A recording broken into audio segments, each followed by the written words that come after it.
This is what's getting. So my dad is getting interviewed on radio. It's pretty awesome.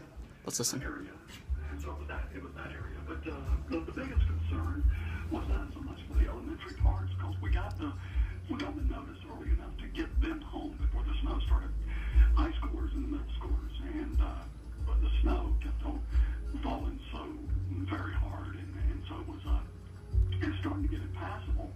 And but I knew that if I kept my speed going up the hills and tried to keep my kids in check as far as their volume and not getting excited about wanting to get out of the bus, make a snowball, and that kind of thing. Exactly. And so I said, look, just keep the volume low enough, like you're sitting around a dinner table, because that's not the way it is on a school bus. In parts, if you're there on a school bus and with kids, middle schoolers, and it's not like that. School bus drivers, children of God, I'm telling you, saints on this earth. What were some extraordinary things that you saw when you were out there getting those kids home on the roads? Well, I tell you what, Parks, I guess the most memorable time was that I was trying to cross over South Cobb Drive onto Windy Hill. At the top of South Cobb Drive, it's very, very hilly, because I've got this 40-foot steel can bus that nobody's going to let me in, And, it's just like anybody else. You see a school bus go, oh, that's a school bus. I can't stand them. Yeah. And I know how you think, that's the way I thought, too. I'm behind the wheel. I said, I need to get in the turn lane, and nobody's going to let me in because everybody's trying to get into the turn lane. And when I said the prayer, I said, Lord, I need a favor to get in that lane. I really do.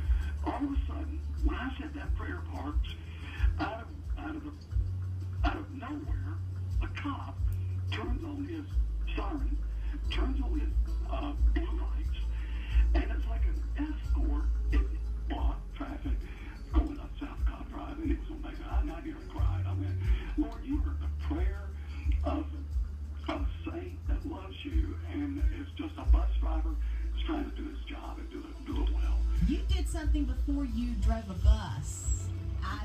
I think I may have seen you in concert. Yes, you probably did it. It was back in the 80s and the late. Yes, it was. Mylon Lefebvre and Broken Heart. You were part of that.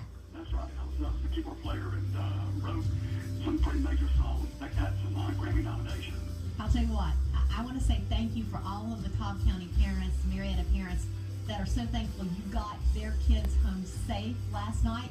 And I want to say thank you, too, for you, because you had a very big spiritual impact on my life back in the 80s. I remember listening to Mylon Lefebvre and Broken Heart in some really down times, and you got me through them. Thanks so much for being on the fish and talking to us, man. So my dad's kind of famous now. Pretty awesome. He was. I'm happy. She's happy. Thank you, Jesus. Thank you, Jesus. Okay, so my dad. So little story, just kind of update. If you did really hear what's happening, my dad was a bus driver, or is a bus driver, for the Cobb County Schools, which is the county that I'm in, and I'm gonna look at the camera now.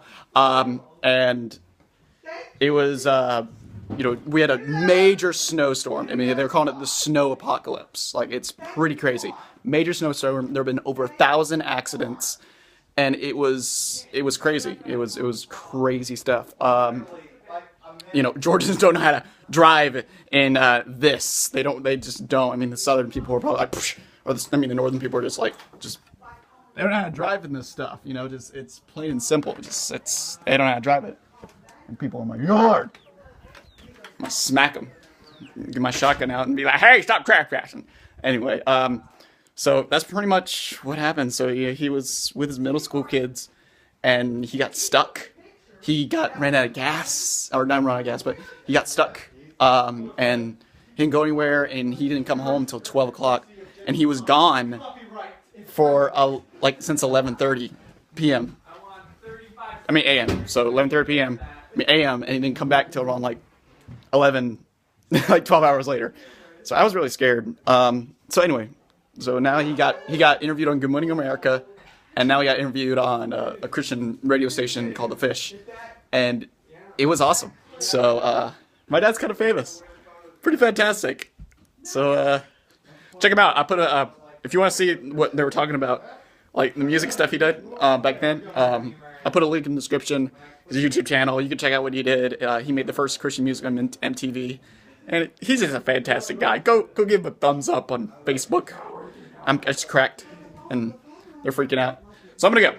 Thanks for watching. Remember, fellow travelers, like, comment, subscribe. Tell me again, fellow travelers. Safe travels. Very well. Camera off.